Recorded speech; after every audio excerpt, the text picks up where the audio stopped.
Welcome to Boursa Kuwait's ESG Perspectives webinar.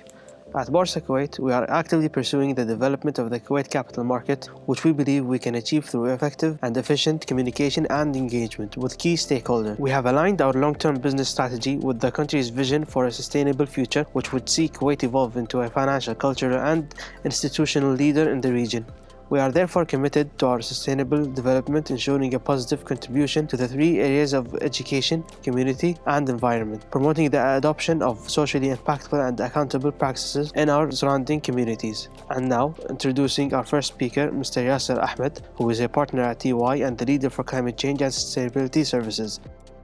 ESG stands for Environment, Social and Governance, and it's a term which is really being used now to present a company's non-financial performance. This is a matrix to measure a company's non-financial performance, which is basically to do with the sustainability performance. The entire narrative over the years has shifted from how much of profit a company is making to how that profit is being made. And we could see that being reiterated from the entire focus from a shareholder to a stakeholder focus now. In the last 2 years, the pandemic has impacted all our lives and businesses. The companies which had demonstrated better systems and procedures on the ESG side were proven to be more resilient to the impacts of the pandemic.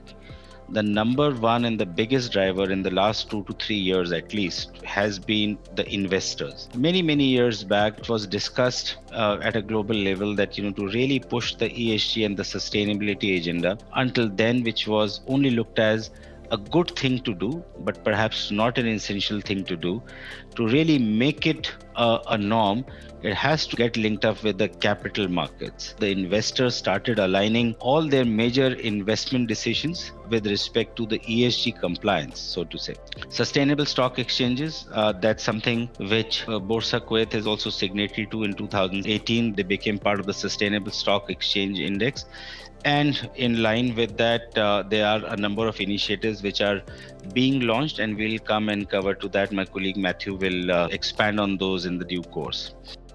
Yasser, thank you very much for that really informative introduction, which gave everybody a very good overview in terms of what is ESG as well as the benefits of ESG and what are the key drivers of ESG. Now, looking specifically, and we already talked about the fact that Boursa Kuwait is already doing a lot in terms of driving ESG awareness and through its commitment to the Sustainable Stock Exchange Initiative.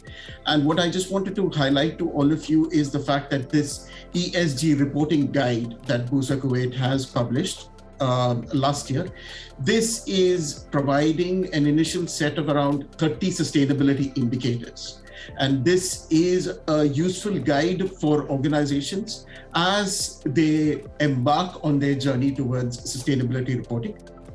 A key element that Yasser did talk about is about the key opportunities when you actually start looking at ESG and ESG disclosures, as well as the management of ESG related topics. Organizations which have a clear view in terms of understanding their material ESG issues or managing these ESG issues typically tend to perform better than other organizations that perhaps do not consider ESG risks or ESG opportunities at all. As an example, those organizations which are listed within the MSCI World ESG Leaders Index, they have been shown to have outperformed the regular MSCI World Index. Our last speaker today will be Ms. Irina Serink, who is the head of the UK and Ireland Middle East UNPRI. Thank you so much, Fahad. Great to be here today. Thank you, everyone. It's a real pleasure to be able to present to you all. So as of April, we entered our latest 3-year strategy. And the theme of this strategy is to build a bridge between financial risk, opportunities, and real-world outcomes. In other words, no longer just asking investors to consider ESG as a financial risk, but also to consider the sustainability outcomes or the impact of their investment decisions. Zoning in a bit more specifically on sustainable markets, because naturally we're all here today to learn about and to talk about the importance of ESG corporate disclosure. One of our three key pillars is sustainable markets. And thinking about global sustainable financial markets holistically, we can break this down into challenging barriers to a sustainable financial system, which includes the PRI and signatories' roles in working with policymakers, indices, pension systems, and inputting on regulation, as well as driving meaningful data throughout markets. Within this specifically, supporting standard setters and regulators to harmonize sustainability reporting globally is key. And as such, we are delighted that Boursa Kuwait has published its ESG reporting guide, as well as being a long-standing member of the Sustainable Stock Exchanges Initiative.